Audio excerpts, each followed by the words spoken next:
My husband called me useless and broke up with me just moments before I planned to announce my pregnancy. He said he deserved something better, but he had no idea what he'd just unleashed. My name is Rebecca, and I need to tell you about the night that destroyed everything I thought I knew about my life. 3 years ago, I met him at a coffee shop downtown. He was charming, funny, and made me feel like I was the only woman in the world. We moved in together after 8 months, and I genuinely believed we were building something real together. I had been planning this moment for weeks.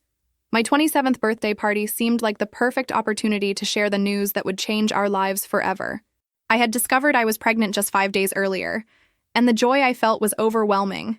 I imagined his face when I would tell him, surrounded by our closest friends, that we were going to be parents. The apartment looked perfect that evening. I had spent the entire day decorating with string lights and preparing his favorite dishes. Our friends started arriving around 7, and the energy was infectious.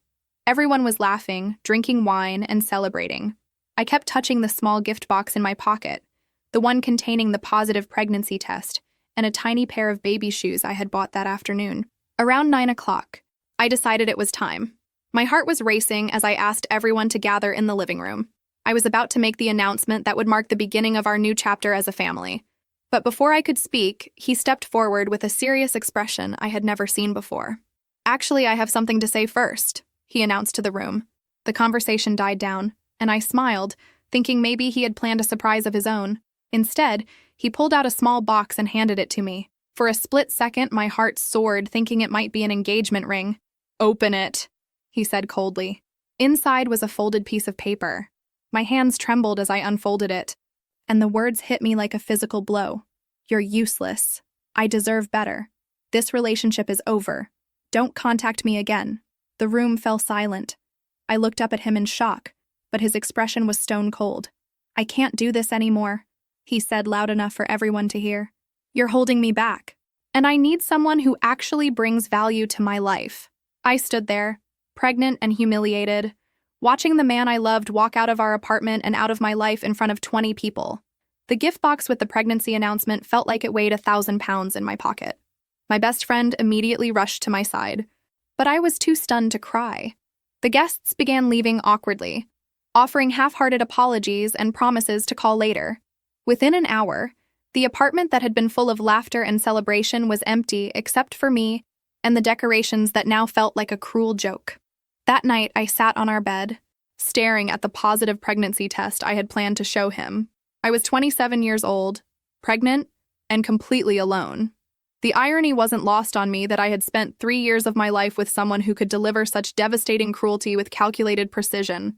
This wasn't a moment of anger or poor judgment. This was planned humiliation. I had no idea that this devastating moment would eventually become the catalyst for the strongest version of myself I had ever imagined. 3 days passed in a blur of tears and confusion. I called in sick to work, barely able to function beyond basic necessities. My best friend Sarah came over every evening, bringing groceries and sitting with me in silence when words felt impossible. She had witnessed the entire spectacle at my birthday party, and her protective anger was almost more intense than my own hurt. "I want to key his car," she muttered on the second night, pacing around my living room like a caged animal. "I want to post screenshots of his dating profiles online. I want to call his mother and tell her what a monster she raised." "He's on dating apps?" I asked, though I wasn't sure why this surprised me anymore. "Multiple ones," she confirmed grimly. I checked after the party. His profiles are all active, some with photos I recognize from when you two were together. This whole thing was planned, Rebecca. He didn't just wake up that morning and decide to leave you. He's been preparing his exit strategy for months. On Thursday morning, I finally found the courage to share the secret I had been carrying. "I'm pregnant," I whispered as she handed me a cup of tea. Her face went through a series of emotions before settling on protective anger that made her previous rage look mild. "That fucking bastard," she muttered. "How far along?" "About 6 weeks," I replied, my hand instinctively moving to my still flat stomach. "I was going to tell him at the party. Can you believe that? I actually thought he would be happy."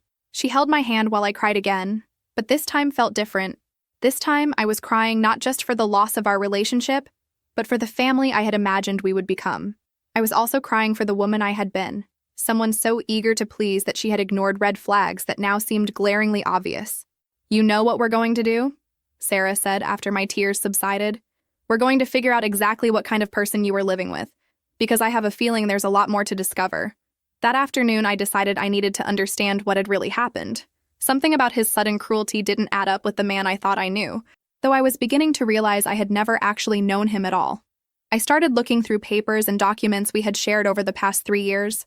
What I found made my stomach turn in ways that had nothing to do with morning sickness. Hidden in his desk drawer were credit card statements I had never seen before. Not just one or two, but an entire financial life I had been completely unaware of. Expensive dinners at restaurants we had never been to together, some costing more than I spent on groceries in a month. Hotel charges from weekends when he claimed to be visiting his college friends in other cities. Jewelry purchases that never made it to me, including a $3,000 necklace bought just 2 weeks ago. The most recent statement showed charges from just last week. A romantic dinner for 2 at the most expensive steakhouse in the city, the same night he told me he was working late on an important project. The bill was over $400, more than we had ever spent on a dinner together in 3 years of dating. My hands shook as I found his phone bill tucked between old magazines. Hundreds of texts and calls to a number I didn't recognize, all marked with the contact name M. The frequency had increased dramatically over the past 2 months, sometimes 20 or 30 messages in a single day. Some days he was texting this person more than he was texting me, but the phone records revealed something even more disturbing. Late-night calls that lasted for hours, placed after I had gone to bed believing he was working on his laptop beside me. Weekend calls made during times when he claimed to be running errands or meeting friends for drinks. A pattern of deception so comprehensive that it rewrote the entire history of our relationship. I felt like a detective uncovering evidence of my own life's lie. The man I had been living with, sharing meals with, making plans with, discussing our future with, had been living a completely separate reality. While I was planning our future and carrying his child, he was planning his escape and building a relationship with someone else. The most painful discovery came when I found a receipt from a jewelry store dated just 1 week before our breakup. It was for an expensive necklace with an engraving, "To M, all my love, forever yours." The realization that he had been buying romantic gifts for another woman while I was at home excited about our baby made me physically sick. I also found restaurant receipts that told a story of romance I had never experienced with him. Expensive bottles of wine, desserts ordered for 2, charges that indicated long, leisurely dinners. In 3 years together, he had never taken me to restaurants this nice, always claiming we needed to be more careful with money and save for our future together.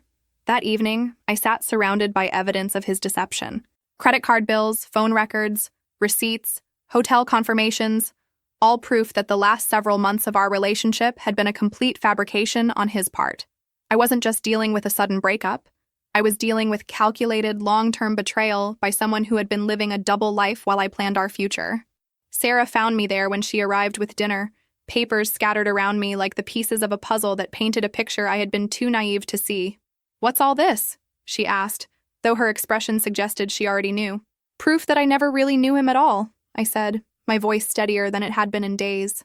For the first time since that horrible night, I felt something other than sadness. I felt angry, and that anger was starting to give me strength. "We need to figure out who M is," she said, picking up the phone bill, "and you need to decide what you're going to do with all this information."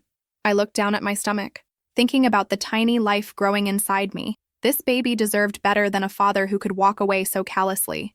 But more importantly, I deserved better than spending my life wondering what I had done wrong. The truth was harsh, but it was also liberating. I hadn't lost a loving partner. I had escaped from a liar and a manipulator. "I know exactly who M is," I said, reaching for my laptop, "and I know exactly what I'm going to do." It took me exactly 37 seconds to find her social media profiles. Michelle Chen, a marketing coordinator at a tech startup downtown. 25 years old, ambitious, and according to her recent posts, very much in a relationship with my boyfriend. Photos of romantic dinners, couples' weekend trips, and intimate moments that had been happening parallel to my own relationship. The timeline was devastating and clear. While I had been discussing moving in together permanently, she had been posting photos from weekend getaways with him. While I had been talking about our future, he had been building one with her. The necklace I had found the receipt for was prominently displayed in her most recent photo, along with a caption about the most thoughtful man in the world. "Look at this," I said, turning the laptop toward Sarah. "She has no idea I exist. Look at her posts. She thinks she's in an exclusive relationship with him." Sarah studied the screen, her anger building with each photo. "She has posts going back 4 months," she said. "Rebecca, this isn't just cheating. This is like he was living two completely separate lives. The next discovery was even more infuriating. Michelle had posted photos from my birthday party.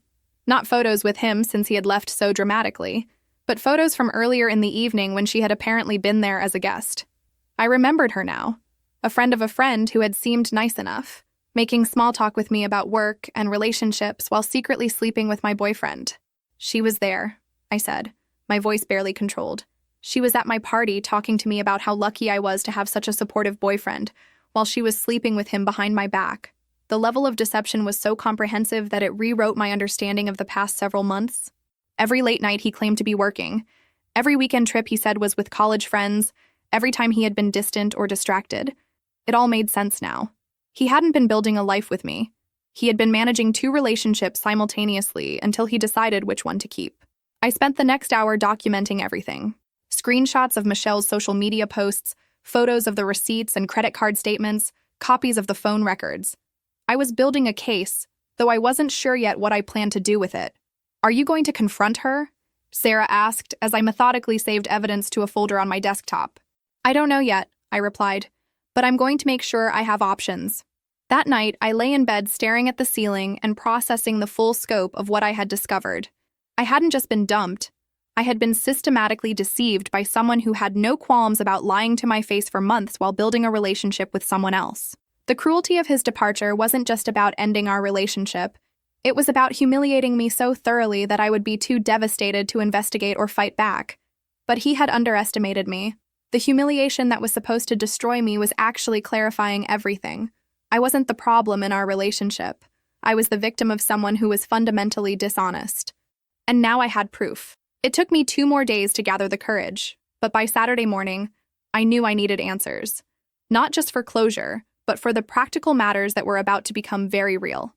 I texted him to meet me at the coffee shop where we first met, claiming I had some of his belongings to return. Neutral territory felt safer for what I was about to do. He arrived 20 minutes late, looking uncomfortable and avoiding eye contact.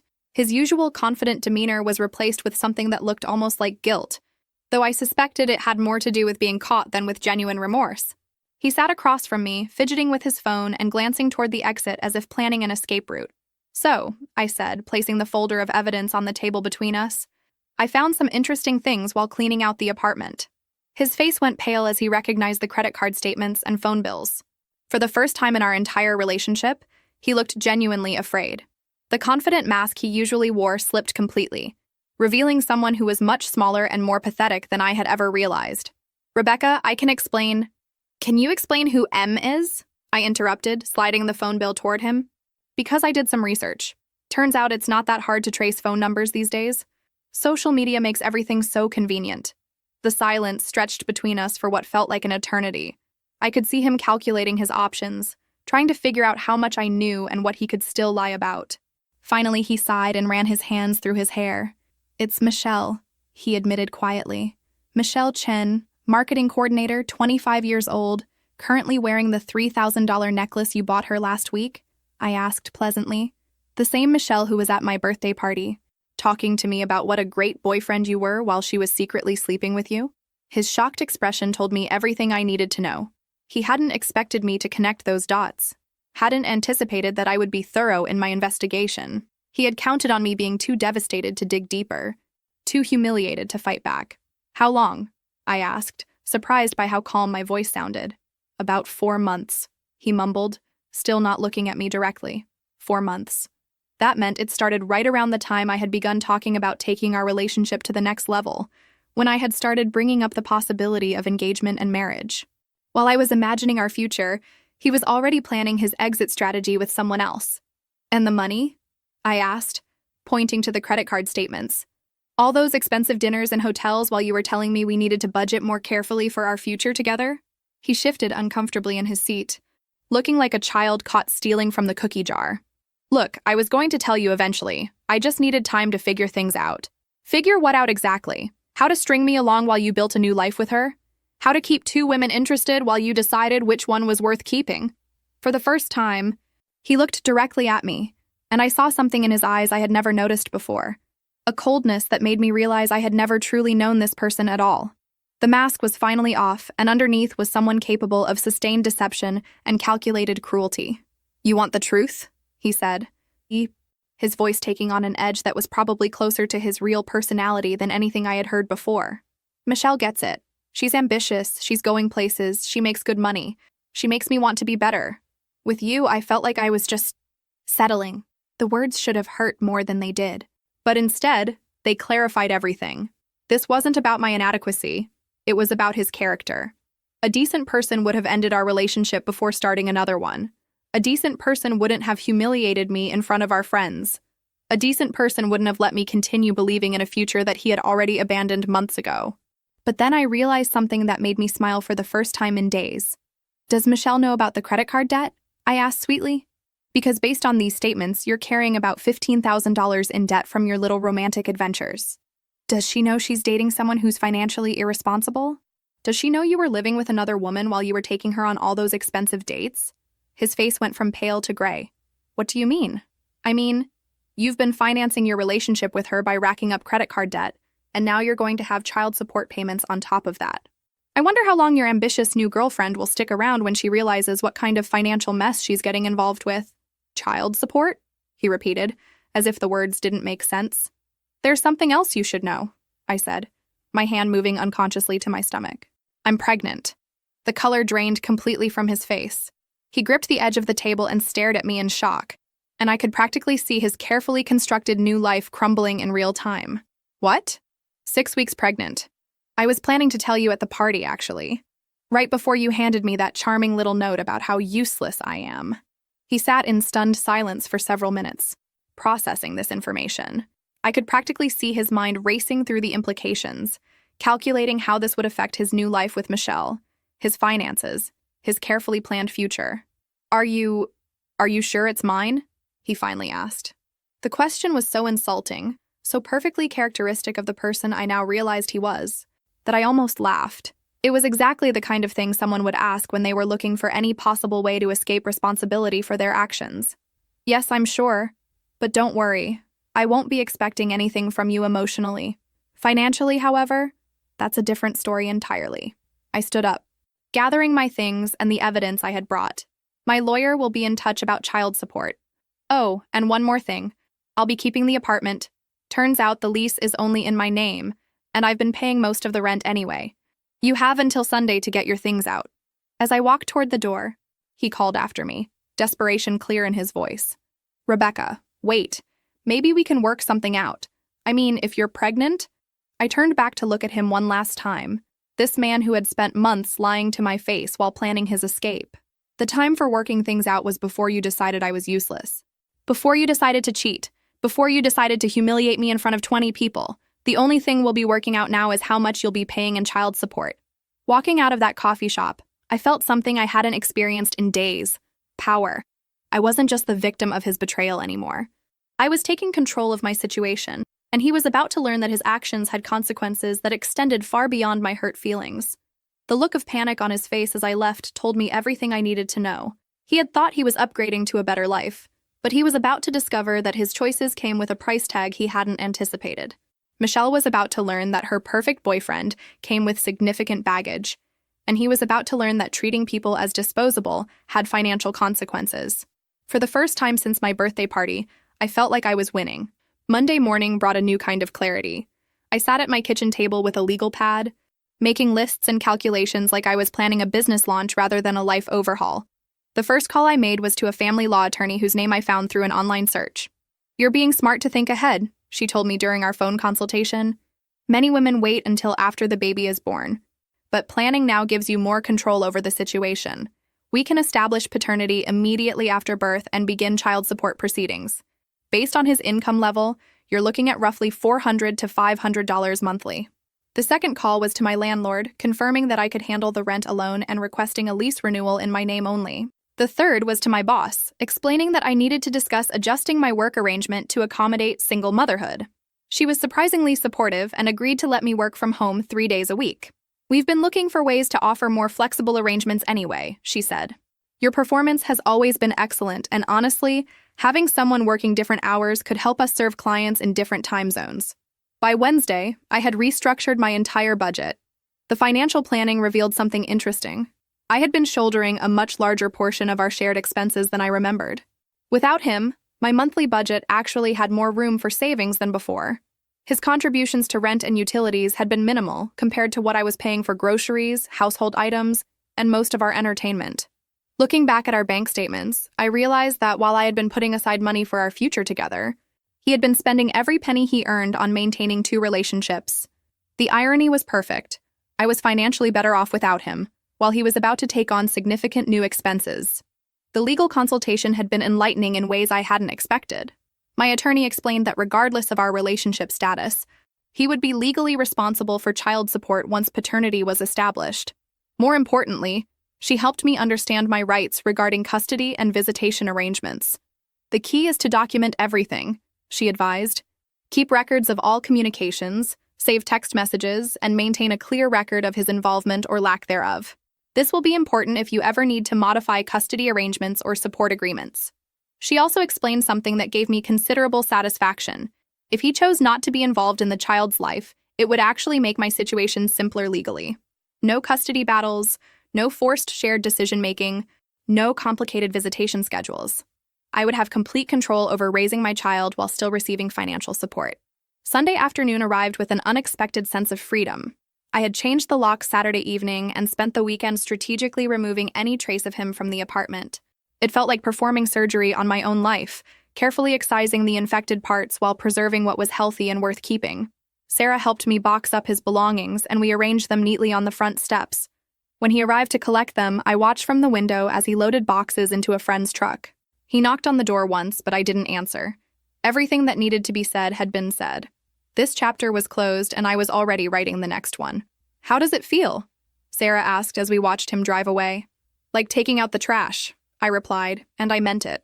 The following week settled into a routine that felt surprisingly manageable. Prenatal appointments, work projects, preparing the spare bedroom for a nursery. Sarah helped me paint the walls a soft yellow color, and we spent evenings planning furniture arrangements and making lists of baby supplies. "You know what I love about this?" she said one evening while we were assembling a crib. "You're not sitting around waiting for him to come back or hoping he'll change his mind. You're building something completely new." She was right. For the first time in 3 years, I was making decisions based entirely on what I wanted and needed, not on what would accommodate someone else's mood or schedule. It was liberating in a way I hadn't expected. I started receiving texts from him again around my 10th week of pregnancy. Not romantic overtures or attempts at reconciliation, but increasingly frantic messages about his deteriorating situation. "Michelle found out about the baby," one message read. "She's freaking out. Can we talk?" I ignored it, but the messages kept coming throughout the day. "She wants to know why you didn't tell her about us living together. She's asking about the credit card debt. Rebecca, please answer me. Everything is falling apart." I forwarded the messages to my attorney without responding. She handled all communication from that point forward, maintaining the legal boundaries I had established. It felt good to have a professional buffer between us, someone who could deal with his chaos while I focused on taking care of myself and my baby. "His personal problems aren't your responsibility," my attorney reminded me during one of our check-ins. "Your only concern is ensuring he meets his legal obligations to support this child." The legal proceedings moved faster than anticipated. My attorney served him with paternity and child support papers 6 weeks after our coffee shop confrontation. His response came through his lawyer: a request for a payment plan and a formal acknowledgement of paternity, without any request for visitation rights. "That's unusual," my attorney noted during our meeting. "Most fathers at least ask about some form of custody arrangement." "He's not interested in being a father," I explained. "He just wants to minimize the financial impact and move on with his life." "That actually makes things simpler legally," she replied. "We can establish a support order without having to negotiate visitation schedules or custody agreements. It's less complicated for everyone involved." Through mutual friends, I learned that his perfect new relationship was imploding exactly as I had predicted. Michelle had discovered not only his debt and his impending fatherhood, but also the extent of his deception about our living situation. She had thought he was casually dating when they met, not living with someone he had been in a serious relationship with for 3 years. "She kicked him out after a week," Sarah reported with obvious satisfaction. Apparently, she told him she didn't sign up to be involved with someone who had child support obligations and $15,000 in credit card debt. The news should have felt like sweet revenge, but instead, it just felt predictable. This was the natural consequence of someone who built relationships on lies and deception. Michelle had made a smart decision to protect herself from someone who had proven he was willing to manipulate and deceive people he claimed to care about. My phone buzzed with another message from him. Everything fell apart with Michelle. I know I screwed up. Can we try to work things out? I screenshot the message and sent it to my attorney. Please inform his lawyer that all communication should go through legal channels, I replied, and remind him that child support obligations don't disappear based on his relationship status. The second trimester brought new challenges but also new confidence. I had assembled a support network of friends, family, and healthcare providers who were invested in my success as a single mother. My prenatal classes were filled with couples, but I didn't feel out of place. If anything, I felt more prepared than many of them because I had already proven to myself that I could handle difficult situations independently. I learned the baby's gender at my 20-week ultrasound, a girl. Sitting in that darkened room, watching her tiny form on the monitor, I felt a fierce protectiveness and love that surprised me with its intensity. This little person was going to have a mother who valued honesty and integrity, who wouldn't settle for less than she deserved, who would teach her that real love was about respect and consistency, not dramatic gestures and empty promises. She's beautiful, the technician said, pointing out tiny hands and feet. She's perfect, I whispered. And I meant it. She was exactly what she was supposed to be, created from the ruins of something dishonest into something pure and hopeful. By my third trimester, I had created a life that was not only stable but genuinely fulfilling. My work-from-home arrangement was so successful that my boss offered me a promotion with additional remote responsibilities. The extra income meant I could save money for the baby's future and still maintain financial independence. You've really figured this out, my boss said during our monthly check-in call. Your productivity has actually increased since you started working from home more.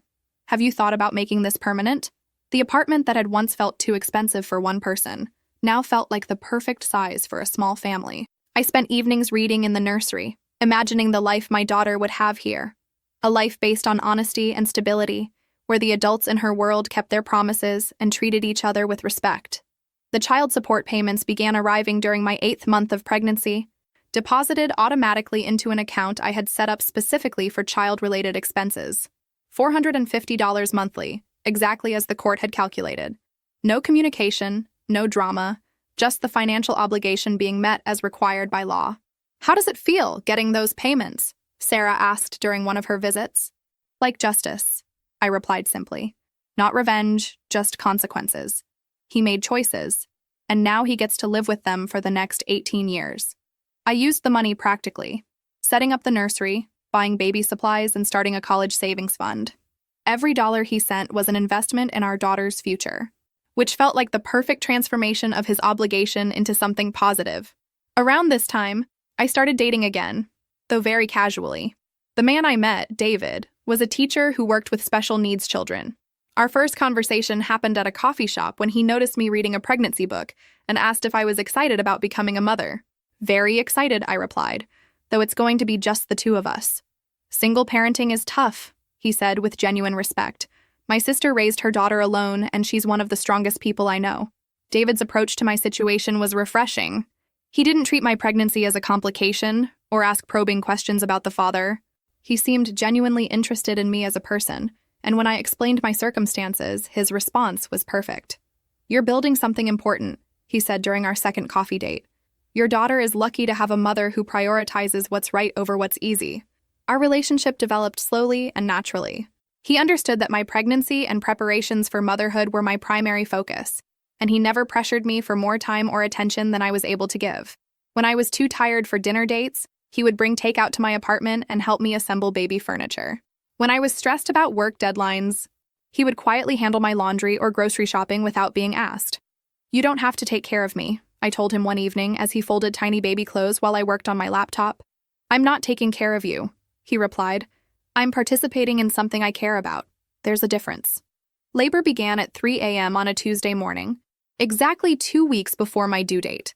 The contractions started mild, but quickly intensified, and by 7 a.m. I was in the hospital with Sarah by my side. David arrived shortly after, bringing comfortable pillows from home and snacks for Sarah, then settled into the waiting room to provide support without crowding my space.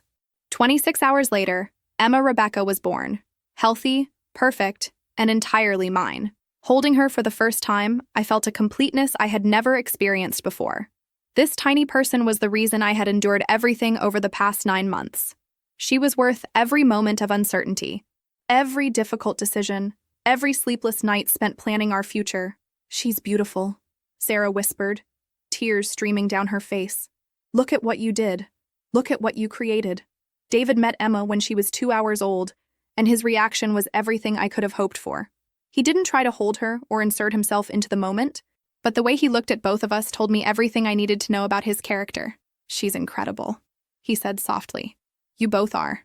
The first few weeks of motherhood were exactly as challenging as everyone had warned me they would be, but also more rewarding than I could have imagined. Emma was a good baby. She slept in reasonable stretches, nursed well, and seemed content most of the time. My work-from-home arrangement allowed me to maintain some income while adjusting to her schedule. Child support payments continued to arrive like clockwork, deposited directly into Emma's account. I used the money for daycare when I needed to take in-person meetings, for baby supplies, and for the college savings fund that was already growing steadily. He was providing financially exactly as the court required, nothing more and nothing less. 3 months after Emma was born, I started receiving occasional texts asking for photos. I consulted my attorney before responding. You're under no legal obligation to provide pictures or updates, she advised. If you choose to share information, keep it brief and factual. I decided to send 1 photo per month with a basic update about Emma's development. Not because I felt sorry for him or hoped for reconciliation, but because I wanted Emma to know that I had been fair and reasonable if she ever asked about her father when she was older. Emma is healthy and meeting all her developmental milestones, I would write alongside a single photo. No response necessary. He never asked to meet her or requested visitation rights. The monthly photos and updates seemed to satisfy whatever parental curiosity he had, while allowing him to maintain the distance he clearly preferred. When Emma was 6 months old, David asked if he could start staying over occasionally to help with night feedings. Our relationship had progressed to the point where this felt natural, and his help was genuinely appreciated during the challenging early months of motherhood. Are you sure you want to sign up for this? I asked him one night as he walked the floor with a fussy Emma at 2 a.m. Dating a single mother isn't exactly what most people plan for. I'm not dating a single mother, he replied, gently bouncing Emma until she settled. I'm dating you, and you happen to be a mother. Everything else is just details. By Emma's first birthday, my life had stabilized into something I genuinely loved. I had been promoted again at work, giving me both financial security and the flexibility to be present for all of Emma's important moments. David and I had moved in together, creating a household that felt calm and supportive, rather than dramatic or uncertain. The birthday party I threw for Emma was small but perfect. Close friends, family members who had supported us throughout her first year, and David, who had become an integral part of our daily life. As I watched Emma discover cake for the first time, I thought about the birthday party that had changed everything exactly 2 years earlier. That woman could never have imagined this life. She had been so focused on trying to make someone love her that she had lost sight of her own worth and potential. This version of me didn't need anyone's approval or validation. I had built something beautiful from the wreckage of that public humiliation, and every day proved that his cruelty had been the best thing that ever happened to me. Around Emma's 15-month mark, I stopped sending the monthly photos. He hadn't responded to any of them in over a year, and I realized I was maintaining a connection that served no purpose for anyone involved. The child support continued to arrive automatically, which was all the relationship we needed. David proposed when Emma was 18 months old, in our living room while she played with blocks nearby. The ring was simple and beautiful, and his proposal was everything I had once thought I wanted, but had never actually received from the man who claimed to love me. I want to adopt her, he said after I said yes. I want to be her father in every way that matters. The adoption process required attempting to contact Emma's biological father about terminating his parental rights. My attorney sent the required notices to his last known address and published the legal announcements in newspapers as required by law. He had 60 days to respond if he wanted to contest the adoption. He never responded. This is actually ideal, my attorney explained. His failure to respond after proper notice allows us to proceed with the adoption. Combined with his complete lack of involvement in Emma's life, the court will almost certainly approve David's petition. The adoption was finalized 3 months before Emma's 2nd birthday. David's name was added to her birth certificate, and he became her legal father in every sense. The biological connection to her original father was legally severed, though the child support obligation remained in place until Emma turned 18. How does it feel? David asked as we walked out of the courthouse with the adoption papers. I looked down at Emma, who was babbling happily in her stroller, completely unaware that anything significant had just happened. "It feels like we just made official what was already true," I replied. That evening, as I tucked Emma into her crib, I reflected on the journey that had brought us to this moment. 2.5 years ago, I had been a woman who accepted crumbs of affection from someone who saw her as disposable. Now I was married to a man who had chosen not just me, but my daughter, creating a family based on intention rather than obligation. Emma would grow up knowing that her stepfather had chosen to be her parent, while her biological father had chosen to walk away. She would understand the difference between people who show up and people who disappear when life gets complicated. Most importantly, she would see what healthy love looked like every day in the relationship David and I had built together. The child support payments continued for 16 more years, deposited automatically into Emma's college fund. We never heard from her biological father again. No birthday cards, no Christmas presents, no attempts to reconnect. He had completely removed himself from her life, which turned out to be exactly what was best for all of us. By the time Emma graduated high school, the account contained over $120,000, enough to cover most of her undergraduate education at the state university where she planned to study journalism. The money that had once felt like a reminder of betrayal had transformed into the foundation for her future. "He kept his financial obligation," I told Emma, when she asked about her biological father during her senior year of high school. "But he chose not to be part of your life in any other way. David chose to be your father because he wanted to be, not because he had to be." Emma nodded thoughtfully. "I think I got the better deal," she said simply. "Dad actually shows up." During her freshman year of college, Emma wrote an essay for her composition class about family structures. She interviewed me about my experience as a single mother and about David's decision to adopt her. Reading her words about our family was one of the most emotional experiences of my life. "My mother could have spent years trying to fix something that was fundamentally broken," she wrote. "Instead, she chose to build something new.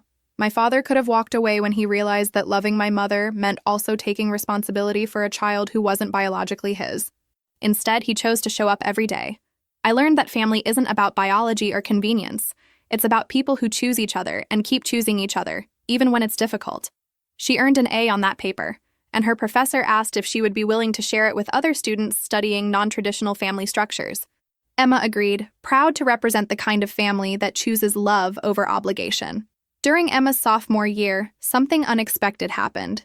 Her biological father attempted to contact her through social media. His message was brief. "I know I have no right to reach out, but I've been thinking about you. I hope you're doing well." Emma showed me the message, unsure how to respond. "What do you think I should do? What do you want to do?" I asked. "There's no right or wrong answer here. You get to decide what kind of relationship, if any, you want to have with him." She thought about it for several days before crafting a response. "Thank you for reaching out. I'm doing very well. I have a loving family, and I'm studying journalism at State. I appreciate you respecting my boundaries all these years. I hope you're also doing well, but I'm not interested in developing a relationship at this time." His response was immediate and respectful. "I understand completely. I'm proud of the young woman you've become, even though I had nothing to do with it. Your mother and father did an incredible job raising you." That was the end of their communication. Emma felt good about handling the situation with maturity and grace, and I was proud of how she had navigated something that could have been very complicated. "I'm curious about him," she told me later, "but I don't need anything from him. I already have everything I need." When Emma graduated college with honors, both David and I were there cheering loudly from the audience.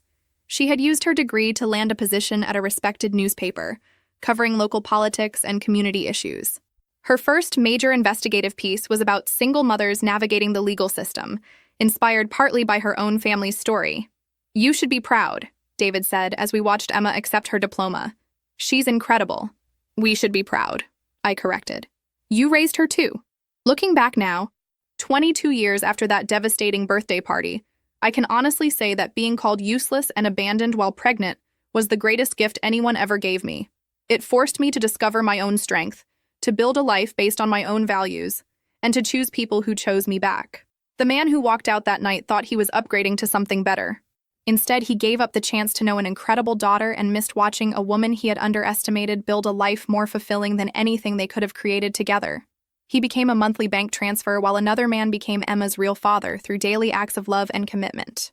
His loss became my greatest victory, and every single day of my beautiful life is proof that sometimes the worst thing that can happen to you is actually the best thing in disguise. Emma grew up surrounded by people who chose to be in her life, and she learned that real love is demonstrated through action, not words. I never did find out what happened to Michelle, and I realized I didn't care. Some stories end with dramatic confrontations and satisfying revenge, but the best revenge is simply living well. My revenge was building a life so full of genuine love and authentic success that his absence became completely irrelevant. Emma's biological father remained a footnote in our story, financially responsible but emotionally absent, exactly as he had chosen to be. And that turned out to be perfect, because it meant Emma never had to navigate the confusion of having a parent who was inconsistently present or manipulatively involved. She had David, who showed up to every school play, every soccer game, every parent-teacher conference. She had me, who had learned that love means fighting for what matters and walking away from what doesn't. She had a family built on choice and commitment rather than obligation and convenience. The child support payment stopped on Emma's 18th birthday, exactly as scheduled. No fanfare, no communication, just the automatic end of a legal obligation. By then, Emma was already financially independent through scholarships and part-time work, and the college fund we had built from those payments had served its purpose. "Isn't it weird that he'll never have to think about us again?"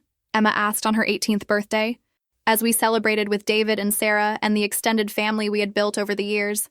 "He stopped thinking about us a long time ago," I replied, "and that's exactly what allowed us to build all this." I gestured around the room at the people who had chosen to be part of our lives, who had shown up consistently, who had invested in our happiness and success. This was what real family looked like.